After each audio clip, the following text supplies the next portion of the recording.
आज हम hydration and पाइरेशन के बारे में पढ़ेंगे।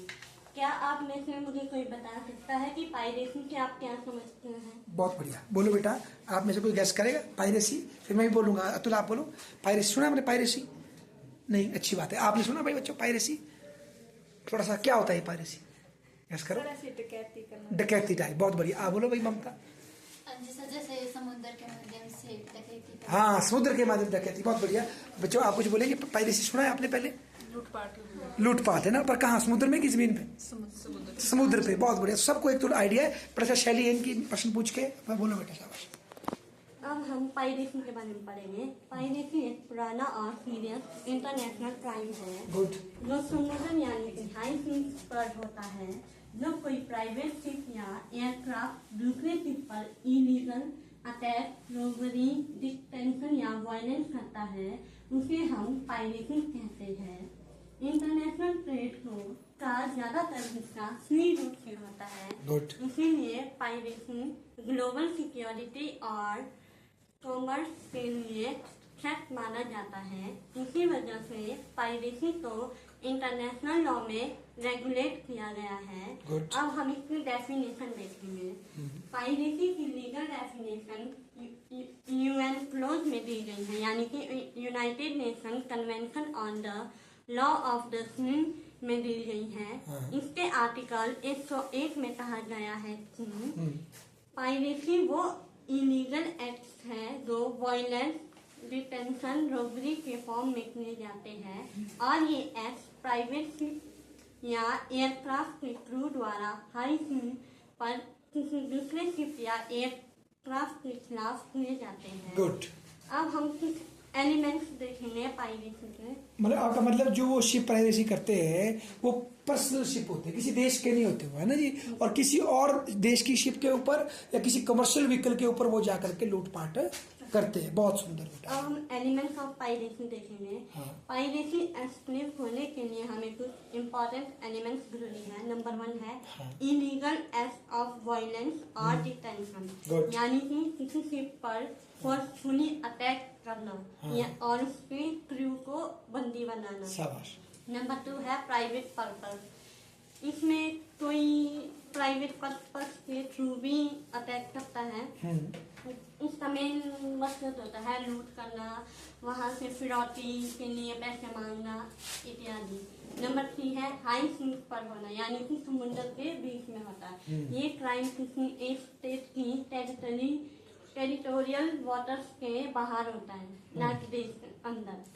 और नंबर 4 है 2 शिप्स रिक्वायरमेंट। पाइरेसी के लिए 2 शिप होने जरूरी है। नंबर 1 है पायरेट शिप्स और नंबर 2 है विक्टिम शिप्स। ओके। अब हम इसके हिस्टोरिकल बैकग्राउंड के बारे में पढ़ेंगे। पाइरेसी का हिस्ट्री बहुत पुरानी है। यह 17वीं और 18वीं सेंचुरी में पायरेट समुद्री ट्रेड रूट पर शिप को लूटते थे, उस समय शुरू हुई है। इस पीरियड में फेमस पायरेट्स जैसे ब्लैक बियर्ड और कैरिबियन रीजन के कई पायरेट्स देखने को मिलते हैं। अब हम इसके पाइरेसी के थोड़े से टाइप्स देखेंगे। नंबर 1 है सी रॉबरी। इसमें शिप से माल को लूटा जाता है। हाईजेकिंग। नंबर 2 है हाईजेकिंग ऑफ शिप्स, जिसमें शिप को फोर्स से कैप्चर करना। नंबर 3 है किडनैपिंग फॉर रैंसम, यानी कि फिरौती के लिए क्रू मेंबर्स को बंदी बनाना। और नंबर 4 है कार्गो थेफ्ट, जिसमें शिप का कार्गो चुरा लिया जाता है। सामान है ना, जो बड़े बड़े शिप होगा। ठीक। अब piracy as an international crime. Okay. International law में पाइरेसी को हॉस्टिस ह्यूमनी जेनरिस कहा जाता है, जिसका मतलब होता है एनिमी ऑफ ऑल काइंड। क्या कहा जाता है इसको? हॉस्टिस। अच्छा, होस्टिंग ह्यूमनी जेनरिस। अच्छा, मानव के खिलाफ जो अपराध है। Very good. लैटिन शब्द है होस्टिंग ह्यूमनी जेनरिस। अच्छा। इसका रीजन है कि पाइरेसी किसी एक कंट्री को नहीं बल्कि पूरी इंटरनेशनल कम्युनिटी को अफेक्ट करता है। बहुत बढ़िया। अब हम इसमें यूनिवर्सल जुरिस्डिक्शन के बारे में पढ़ेंगे। पाइरेसी पर यूनिवर्सल अधिकार अप्लाई होता है। इसका मतलब है कि कोई भी कंट्री प्राइवेट पायरेट को अरेस्ट कर सकती है। कोई भी कंट्री उसका ट्रायल कर सकती हैं, चाहे क्राइम उस कंट्री में हुआ हो या ना हुआ हो। बिल्कुल, बहुत बढ़िया। अब हम लॉ एंड इंटरनेशनल कन्वेंशन देखेंगे पायरेसी के पॉइंट ऑफ व्यू में। नंबर 1 है UN clause, United Nation convention on the law of the sea. Number 2 है आईएमओ यानी कि international maritime organisation guidelines. Number 3 है रीजनल नेवल ऑपरेशंस। अब हम मॉडर्न पायरेसी के कुछ एग्जाम्पल देखेंगे। मॉडर्न टाइम में पायरेसी इंसिडेंट्स मेनली कुछ रीजन्स में ज्यादा होते हैं। उसमें है गल्फ ऑफ ईडन, नंबर 2 है सोमालिया के कोस्टल वाटर्स। अच्छा, एक तो गल्फ ऑफ ईडन ना, देखो बच्चों कहाँ है गल्फ ऑफ ईडन, और सोमालिया तो समझ गया मैं, अफ्रीका के हॉर्न पे है। आगे बोलो, शाबाश। इसमें तो फेमस है वो सोमालिया का पायरेट्स ने कई जगहों पे कार्गो शिप और ऑयल टैंकर ईडन, EDEN, आगे बोलो। हाईजेक किया है और क्रू से रैंसम यानी कि फिरौती की डिमांड की है। रैंसम, अच्छा। अब हम international efforts to control piracy के बारे में पढ़ेंगे। पायरेसी को कंट्रोल करने के लिए इंटरनेशनल कम्युनिटी ने कई स्टेप्स लिए हैं। नंबर 1 है naval patrols by different countries. Number 2 है इंटरनेशनल कॉपरेशन। नंबर 3 है maritime security system on ships. Number 4 है गाइडलाइंस बाय आईएमओ यानी कि इंटरनेशनल मैरीटाइम ऑर्गेनाइजेशन। नंबर 5 है शिप सिक्योरिटी सिस्टम। नंबर 6 है एंटी पायरेसी लॉज। अब एक मूवी का एग्जांपल देती हूँ मैं आपको। कैप्टन फिलिप्स मूवी है वो 2013 में बनी है, वो पायरेसी से रिलेटेड है। अच्छा। और ये रियल लाइफ स्टोरी बेस्ड है। अच्छा जी। और अब हम पायरेसी को भारत में पायरेसी को रोकने के लिए जो नियम बनाए गए हैं ओके। वो है समुद्री पायरेसी को रोकने के लिए भारत में जो कानून बना है वो है मैरीटाइम एंटी पायरेसी एक्ट 2022। अच्छा। यह भारत का पहला कॉम्प्रिहेंसिव लॉ है जो हाई सी पर पायरेसी क्राइम को डील करता है। मुख्य विशेषता है इस लॉ की, पायरेसी को वायलेंस, डिटेंशन, रॉबरी, स्नीक के रूप में डिफाइन किया गया है। पायरेसी के लिए डेथ पेनल्टी, लाइफ इम्प्रिजनमेंट, कैद, उम्र कैद की सजा भी दी गई है। शाबाश। इंडियन नेवी और कोस्ट गार्ड को पायरेट्स को अरेस्ट करने का अधिकार दिया गया है। नेवी एंड कोस्ट गार्ड को ना, शाबाश बेटा। भारत के कोर्ट को यूनिवर्सल जुडिशरी दी गई है यानी कि फॉरेन पायरेट्स पर भी हम केस कर चला सकते हैं। वाह। अब हम कंक्लूजन में बोल सकते हैं कि जो पायरेट्स है वो इंटरनेशनल लॉ में आज बहुत ही खतरनाक अपराध माना जा रहा है ग्लोबल सिक्योरिटी और ट्रेड के लिए। इसलिए इंटरनेशनल कन्वेंशन, नेवल कॉपरेशन और स्ट्रिक्ट लॉज के थ्रू ही हम पायरेसी को कंट्रोल कर सकते हैं। अब आप मुझे ये बता सकते हैं कि हाईजैकिंग से आप लोग क्या समझते हैं? Good question. सर आप बोल सकते हैं, गैस कर अपने कॉमन सेंस में हाईजैकिंग क्या होता है? कब्जा समझते हैं। यस मैडम, आप क्या समझती है? सर किसी परिवहन या वाहन पर कब्जा करना, अपराधी के द्वारा कब्जा किया जाता है। ओके, परिवहन और वाहन समुद्र पे कि आसमान पे, क्या लगता है? सर जैसे वाहन हो गए समुद्र पे भी हो सकते हैं, वो जैसे कार वगैरह हो गए, बसेज हो गई। अच्छा, एरोप्लेन हो गया। बहुत बढ़िया बेटा, आप क्या बोल रहे हो? बोलना चाहते हो कुछ हाईजैकिंग? यहाँ पूछते हैं पीछे हमारी लड़की, देखो। हाँ बेटा बोलो, हाईजैकिंग के विषय में क्या बोलना चाहते हो? क्या होता है हाईजैकिंग? मतलब प्लेन वगैरह में ना, जैसे कंधार में हुआ था हाईजैक। बहुत बढ़िया। सर आप क्या बोलेंगे हाईजैक के बारे में? हाईजैकिंग जैसे इंटरनेशनल लेवल पे होता है, विमानों को कोई आतंकवादी संगठन या कोई ऐसे क्रिमिनल जो हाँ जी विमान को अपने अनुसार ले लेते हैं। हाँ जी। बहुत सुंदर। अब हम आगे करते हैं बात। ठीक है बेटा, बोलो। Very good. अब हम हाईजैकिंग के बारे में पढ़ेंगे। हाईजैकिंग का मतलब होता है कि एयरक्राफ्ट, शिप या व्हीकल को फोर्स, थ्रेट या वायलेंस के थ्रू इलीगल तरीके से कंट्रोल कर लेना। यह एक सीरियस इंटरनेशनल क्राइम है क्योंकि इससे पैसेंजर की सेफ्टी और इंटरनेशनल ट्रांसपोर्ट सिस्टम दोनों को खतरा होता है। इसीलिए इंटरनेशनल लॉ में हाईजैकिंग को रोकने के लिए स्पेशल कन्वेंशन बनाए गए हैं। अब हम इसकी डेफिनेशन देखेंगे। हाईजैकिंग को आमतौर पर unlawful seizure of an aircraft और शिप कहा जाता है। एयरक्राफ्ट हाईजैकिंग को स्पेशली रेगुलेट करता है Hague convention for the suspension of unlawful seizure of aircraft 1970 में अच्छा। इसकी डेफिनेशन दी गई है।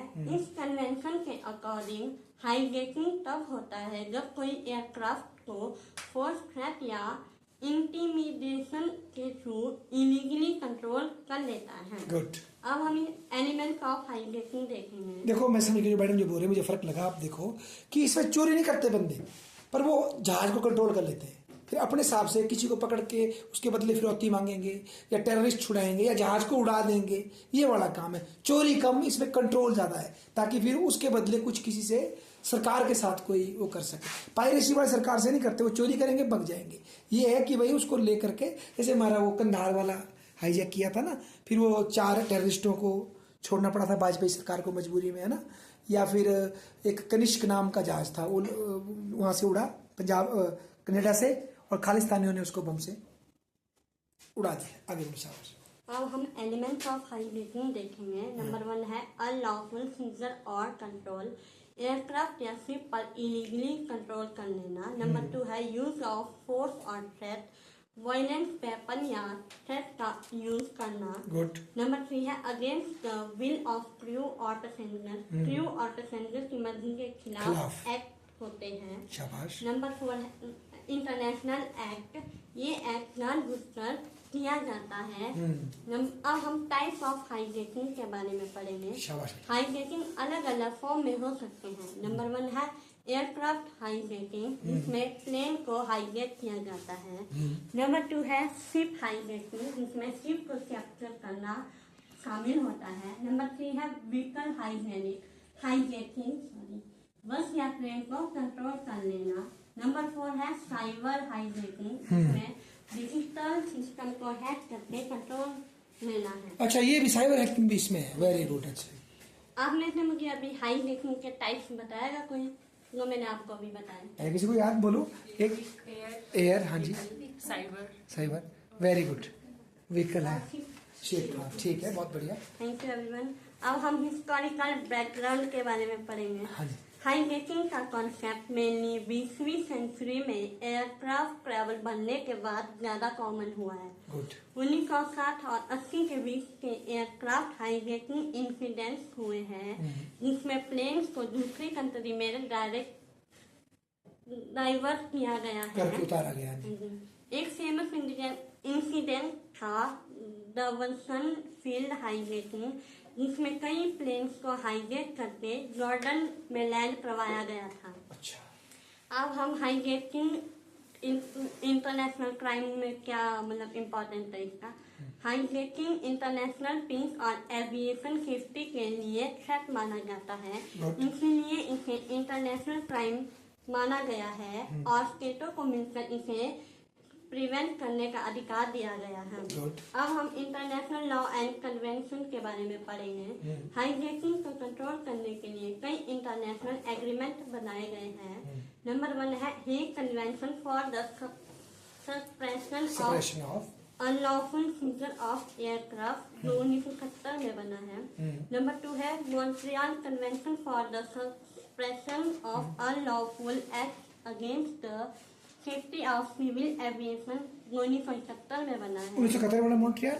और मॉन्ट्रियल का एक और याद होगा आपको 89 में, जो कि ओजोन लेयर के लिए बना। मॉन्ट्रियल कनाडा में शहर है। शाबाश बेटा। फिर regulation by international civil aviation organisation. Good. अब में मतलब हाईजैकिंग को प्रिवेंट मतलब मेजर पॉइंट है जो इसको प्रिवेंट करते हैं, उसमें है नंबर 1 एयरपोर्ट सिक्योरिटी चेक करना, पैसेंजर स्क्रीनिंग करना, इंटरनेशनल कॉपरेशन करना, एयर मार्शल ऑन फ्लाइट इत्यादि शामिल है। अब हम एग्जांपल देखेंगे हाईजैकिंग का। मॉडर्न हिस्ट्री में कई प्रकार की हाईजैकिंग इंसिडेंट्स हुए हैं, उसमें सबसे फेमस एग्जांपल है जो अमेरिका में अमेरिका में जो सितंबर 11 वाला अटैक हुआ था ना, वो इसका सबसे बेस्ट एग्जांपल बोल सकते हैं हम। और इसमें आजकल आप इसमें जो मूवी और वेब सीरीज है वो जैसे नीरजा मूवी देख सकते हैं, अब 2016 में बनी है। कौन सी मूवी? नीरजा। उसमें भी सर हाईजैकिंग के बारे में बताया है। और वेब सीरीज आजकल मतलब 1-2 साल पहले 2023 में हाईगेट बनी है इसके अच्छा। ऊपर, उसमें भी आप लोग देख सकते हैं। अब हम भारत में हाईगेटिंग के लिए जो कानून बना है वो है एंटी हाईगेटिंग एक्ट 2016। अच्छा भी बना anti hijacking act 2016। Very good. यह भारत का प्रमुख कानून है जो एयरक्राफ्ट हाईजैकिंग को रोकने के लिए बनाया गया है। यह पहले के 1982 के एंटी हाईजैक एक्ट को रिप्लेस करता है। गुड। इसकी जो मुख्य विशेषता है वो है एयरक्राफ्ट को फोर्स, थ्रेट या इंटीमिडेट से कंट्रोल करना हाईजैकिंग माना जाता है। हाईजैकिंग करने वाले व्यक्ति को डेथ पेनल्टी या लाइफ इम्प्रिजमेंट यानी कि उम्र कैद की सजा दी जा सकती है। ओके। गवर्नमेंट को स्पेशल कोर्ट बनाने का अधिकार दिया गया है। यह कानून इंटरनेशनल कन्वेंशन के अनुसार बनाया गया है और कंक्लूजन में हम बोल सकते हैं कि जो हाईजैकिंग है वो इंटरनेशनल ट्रांसपोर्ट सिस्टम के लिए एक खतरा बन गया है। इसलिए इंटरनेशनल कन्वेंशन स्ट्रिक्ट लॉ और सिक्योरिटी मेजर के थ्रू ही हाईजैकिंग को कंट्रोल कर सकते हैं। अभी मैंने आपको इंटरनेशनल लॉ एंड कन्वेंशन बताए हाईजैकिंग के लिए, उसमें से आप एक दो के नाम बोल सकते हैं। एक बताया आपने, एक कन्वेंशन और मॉन्ट्रियल। बहुत ही बढ़िया। Thank you. ठीक। अब डिफरेंस बोल सकते हैं आप लोग पायरेसी एंड हाईजैकिंग में? बहुत बढ़िया, गैस कर सकते हैं। बोलो अतुल, आप बोलो, करो गैस। पायरेसी और हाईजैकिंग में क्या डिफरेंस है आपके अनुसार? सर एक हाईजैकिंग होती है तो उस पर कोई परिवहन पे या साइबर कब्जा करना, कब्जा करना, ठीक है। और पायरेसी? पायरेसी का मतलब हो गया दूसरा कब्जा करके लूटपाट। लूटपाट। अच्छा, हाँ, आप कुछ ऐड करना चाहते हैं, बोलो। सर पायरेसी में हो गया कब्जा करके लूटपाट करना, और हाईजैकिंग में हो गया मतलब कि उन पे कब्जा करके उनको अपनी इच्छा के अनुसार चलाना, मतलब हाँ, जो भी या आपके कोई मांग करनी उन औरों से, स्टेट से या किसी से। बहुत बढ़िया। अच्छा, बोलो बेटा, शाबाश। वैसे अभी आपको अतुल हॉर्लिक्स ने बताया हाईजैकिंग और पायरेसी के बारे में। वैसे बोल सकते हैं जो पायरेसी वो ज़्यादातर समुद्र में होती है और जो ये हाईजैकिंग है ये ज़्यादातर जैसे एयरक्राफ्ट हो गया, ट्रांसपोर्टेशन वाली जगहें होगी वहाँ होता है। और जो मतलब इनका पायरेसी का जो मेन पर्पस होता है वो होता है ज़्यादा से ज़्यादा मतलब फिरौती का पैसा लेना, लूट करना। पर जो ये हाईजैकिंग का पर्पस होता है ये ज़्यादातर पॉलिटिकल हो सकता है या टेररिस्ट या फिरौती आदि के लिए भी हो सकता है। बिल्कुल, मतलब इसमें ज़्यादातर मतलब पॉलिटिकल एलिमेंट ज़्यादा इन्वॉल्व, टेररिज्म। शाबाश। और ऐसा बोल सकते हैं जो पायरेसी है उसके लिए यूनाइटेड नेशन के अंडर इसमें लॉ बनते हैं, पर जो हाईजैकिंग के लिए लॉ है वो हेग कन्वेंशन के थ्रू बनते हैं। अच्छा, गुड। और डेफिनेशन में भी मैंने आपको डिफरेंस बताया था कि पायरेसी को यूएन क्लॉज ने डेफिनेशन दी है जबकि हाईजैकिंग के लिए हेग वाला कन्वेंशन चलता है। वाह, बहुत अच्छा। और इनका न्याय अधिकार में बोल सकते हैं जो पायरेसी है यूनिवर्सल मतलब सार्वभौमिक अधिकार अप्लाई होता है इसमें कोई भी स्टेट पायरेट को पनिश कर सकते हैं। पर हाईजैकिंग में ऐसा नहीं होता। हाईजैकिंग में मैक्सिमम वही देश उसको उसके थ्रू एक्शन ले सकता है जिसमें वो घटना हुई। अच्छा, ठीक है। और इसका एग्जाम्पल आपको वैसे पायरेसी का सोमाली बेस्ट एग्जाम्पल है। सोमालियन। और हाईजैकिंग का आपको मैंने बोला सितंबर 11 को घटना हुई थी वो है जो टावर गिराया था। हाँ जी। सही। Thank you. बजाओ ताली के लिए। बहुत ही सुंदर, बहुत ही बढ़िया। लो।